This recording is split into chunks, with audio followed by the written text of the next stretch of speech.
Salut à tous, on se retrouve aujourd'hui pour parler du Paris Saint-Germain ce mercredi 8 novembre et on commence bien évidemment avec le match hier soir en Ligue des Champions du côté de Milan. J'ai déjà fait un long débrief juste à la fin du match, on va revenir aujourd'hui avec plein d'autres infos concernant cette rencontre perdue par les Parisiens 2-1. C'est dommage parce que Milan Skriniar avait ouvert le score pour le PSG, il y avait 1-0. 3 minutes après, égalisation de Raphaël Leao et après Giroud en deuxième période a inscrit le but du 2-1 et après ça n'a plus bougé. Et du coup le PSG s'est incliné donc plutôt logiquement, on va pas dire que le PSG a fait le match du siècle. Bon, ça a été comme une meilleure performance des Parisiens que lors du match en déplacement à Newcastle où ça avait été un flop total. Mais bon, moi ce que je retiens c'est une défaite et il y a trop de défaites à l'extérieur en Ligue des Champions. C'est plus possible, surtout pour un club comme le PSG qui vise une victoire finale en Ligue des Champions. Donc les statistiques de la partie, c'est 63% de possession de balle. Luis Enrique va être content vu qu'il a la possession. 16 tirs comme les deux équipes. Le PSG a eu moins de tirs cadrés, 6 tirs cadrés pour Paris, un but inscrit, 5 arrêts du gardien adverse qui est Mike Maignan, qui est un gardien formé du côté de Paris.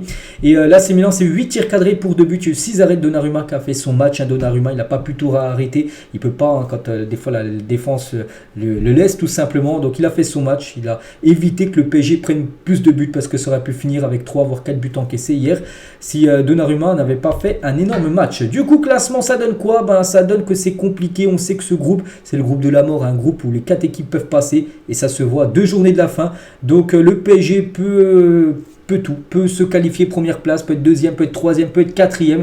Donc on espère bien sûr la première place parce qu'on sait que c'est très important. L'objectif surtout c'est de se qualifier pour les huitièmes. Être versé en Europa League serait une catastrophe. Finir quatrième serait une humiliation tout simplement. L'objectif c'est de finir premier. C'est vrai qu'il y a un point de retard sur l'équipe de Dortmund. Les 2 derniers matchs. Le prochain, c'est dans 20 jours, on est le 8, ça sera le 28, ça sera la réception de Newcastle, il n'y aura pas le choix. Les 2 victoires cette saison en Ligue des Champions ont été à domicile, il va falloir faire 3 sur 3 avec Newcastle. Et lors de l'ultime journée, il faudra aller chercher au moins un point, enfin tout dépend ce qu'aura fait Dortmund contre l'AC Milan lors du match, l'avant-dernier match là. Mais voilà. S'il y a 2 victoires, le PSG sera premier, mais voilà. Maintenant, c'est les joueurs qui ont leur destin, bien sûr, entre leurs mains. On continue avec la une du journal L'équipe aujourd'hui. Paris, l'extérieur nuit, parce qu'on parle du mot extérieur, parce qu'en extérieur, enfin les matchs à l'extérieur, ça va pas. Ça passe en Ligue 1, il n'y a pas de souci, ça passe à Brest, ça passe dans des clubs comme ça, d'aller prendre les 3 points. Mais en Ligue des Champions, ça passe pas. Quand tu joues contre l'AC Milan, une équipe qui a gagné 7 fois la Ligue des Champions dans un stade mythique, le San Siro, ça passe pas quand tu produis un match comme ça, pas assez complet. Donc le PSG a perdu ses 2 matchs en Ligue des Champions à l'extérieur. 4-1 contre Newcastle et 2-1 contre Milan. Ce qui fait beaucoup, c'est quand même 6 buts encaissés lors des 2 derniers matchs à l'extérieur. Et oui, ça fait mal. Je comprends pas moi comment les Parisiens peuvent perdre autant leur point de repère quand ils quittent le Parc des Princes, en gros, pour aller jouer ailleurs. En Ligue des Champions, les stats ne sont pas bonnes. À l'extérieur, à domicile, c'est plutôt bon, on va pas se mentir, mais à l'extérieur, ça va pas. Et c'est que si on revient encore plus loin, avec les 10 derniers déplacements en Ligue des Champions, seulement 2 victoires au Maccabi Haïfa et à la Juventus saison dernière, et sinon beaucoup de défaites ou des nuls. Bon, je vais pas citer à chaque fois, vous pouvez voir. Voilà ce qui s'est passé lors des derniers déplacements. C'est compliqué. Pour une équipe qui veut remporter la LDC, elle doit mieux performer à l'extérieur. C'est pas possible de perdre autant à l'extérieur, loin en gros, du Parc des Princes. Luis Enrique, en conférence de presse, on va revenir sur ce qu'il a pu dire. Donc tout d'abord, c'est un match serré, ça aurait pu terminer différemment. C'est vrai que ça aurait pu faire un 2 partout, un 3-2 pour le PSG. Bon, ça tourne en faveur de l'AC Milan. Après, l'AC Milan, je ne vous cache pas, n'a pas volé, les gars, sa victoire. Pour moi, c'est peut-être eux qui ont eu les plus grosses occasions hier. C'est vrai que le PSG a noté, ils ont touché comme 2 fois le poteau. Mais quand on se souvient en première période des manqués comme de l'AC Milan, où il y a quand même 2 frappes quasiment au point de pénalty où ils sont tout seuls, ils tirent à côté, les gens de l'AC Milan. Ça a pu être plus lourd pour le PSG. Donc voilà.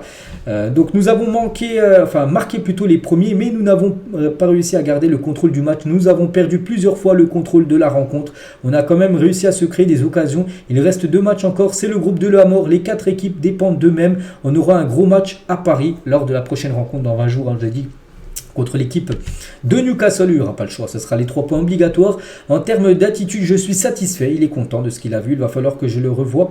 On a été offensif, on a aidé à ce que le match soit fou. J'aurais aimé qu'on contrôle plus le match, que ce soit un match de foot et non pas un match de tennis où chacun se répondait, parce que c'est des attaques-défense. On sait que Luis Enrique, lui, veut la possession, même si tu perds, il veut avoir toujours le contrôle du ballon, c'est ce qu'il veut mettre dans cette équipe parisienne. Toujours avec lui sur la deuxième période moins offensive, il a dit il y a toujours des phases différentes dans un match. Kylian a eu des occasions, Ousmane aussi. Le match était équilibré, on aurait pu l'emporter, on l'a perdu. Toujours avec Enrique, sur la différence de cette défaite avec celle à Newcastle. Peu importe, ce sont des défaites. La seule critique, c'est notre manque de contrôle. J'aime quand on l'a plus hein. Donc en général, on contrôle mieux on a mieux contrôlé que l'AC Milan. Mais bon, c'est bien de contrôler un match, mais si tu le perds, à la fin du compte, on regarde bien sûr qui a gagné, et c'est Milan et pas le PSG. Les deux derniers matchs, hein, contre Newcastle et Dortmund, l'a dit, ça sera 2 finales sans aucun doute. Nous aurons besoin de tout le soutien de nos supporters. Aujourd'hui, c'était important de voir autant de supporters parisiens. Un petit rappel, 4300 supporters du PSG ont fait le déplacement à Milan. Donc nous espérons leur rendre l'appareil avec des résultats lors des prochaines rencontres. Bon, on l'espère aussi, hein. Et toujours avec Enrique, il parle aussi du match de Donnarumma dans un climat ouvert à la déstabilisation, hein, avec tous les sifflets, on sait qu'il a eu. Donnarumma, il a dit, il est expérimenté, il a une forte personnalité, on s'y attendait parce que le foot est fait de passion, mais il a fait son match, hein. Voilà, s'il y en a un bien qui a été là à la hauteur du match, et bien Donnarumma, malgré les 2 buts encaissés, il ne peut pas non plus tout arrêter.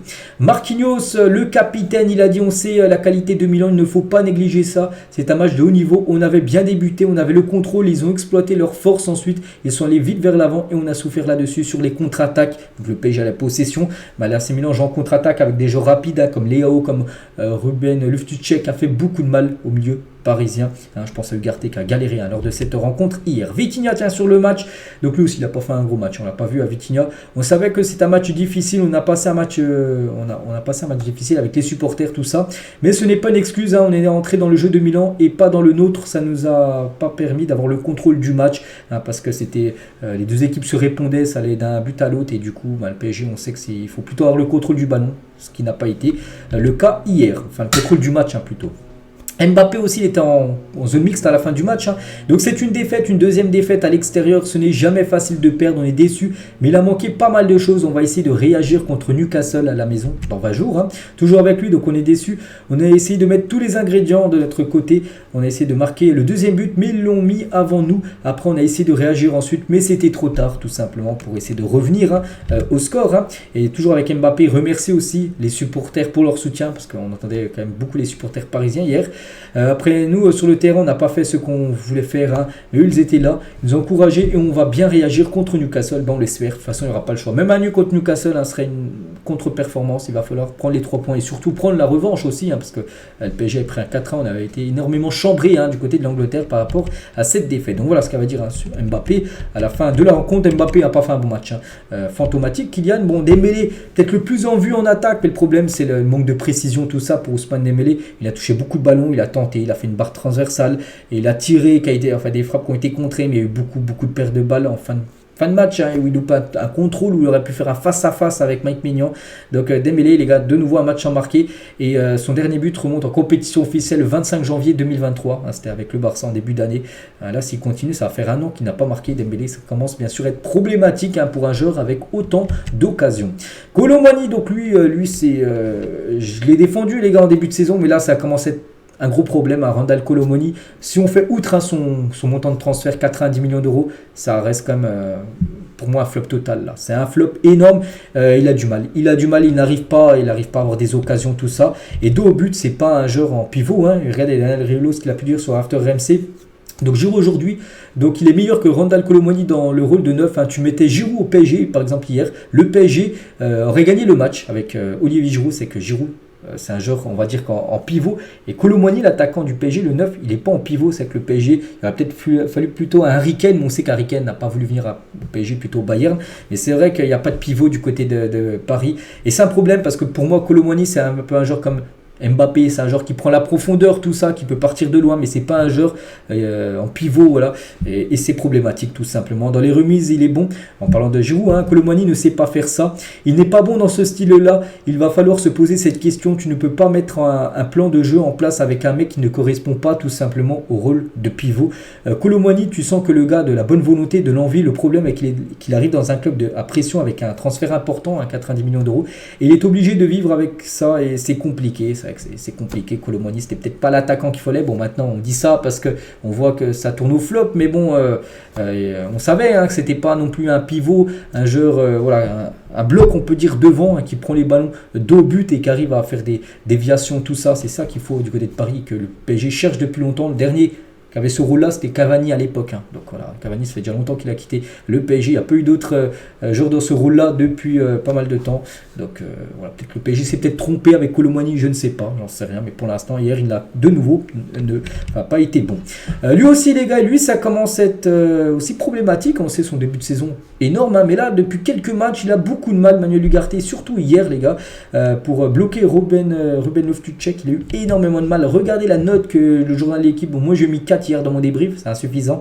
L'équipe lui ont mis la note de 2. Très mauvais match de la part de Ugarte, qui est en panne tout simplement. Il a beaucoup de mal actuellement, et même pas obligé dans les duels, même par rapport à des transitions de passe, voilà, des contrôles, tout ça, tu sens que, je sais pas, il est marqué actuellement, c'est une mauvaise période pour lui. Bon, ça arrive, hein, bien sûr, donc on espère qu'il revienne au top, hein, comme il l'était au début de saison. Lui aussi, les gars, il a été buteur, c'est bien, mais le problème, c'est quand même un sacré gabarit, il fait 1m87, et le problème, c'est qu'il a remporté que 40% de ses duels aériens cette saison, et ça, bien évidemment, c'est problématique. Sur le but de Giroud, le but du 2-1 que le PSG concède, c'est lui qui est au marquage, hein, sur Giroud, et le problème, c'est que Giroud, qui fait, je pense, à peu près la même taille que lui, Giroud gagne son duel totalement, et il la met au fond, c'est ça qui est fou, et Skriniar doit gêner tout simplement plus Giroud, hein, donc là, c'est pas faute à 100% de Skriniar, mais bon, il y a une grande partie, parce que c'est lui qui est au marquage sur Giroud, puis voilà, Giroud prend le ballon de la tête, non, là, Skriniar doit plus le gêner, et quand on voit 40% de duels aériens remportés par Skriniar, c'est vrai qu'on le voit, parce que là, par exemple, là, il aurait dû tout simplement beaucoup plus gêner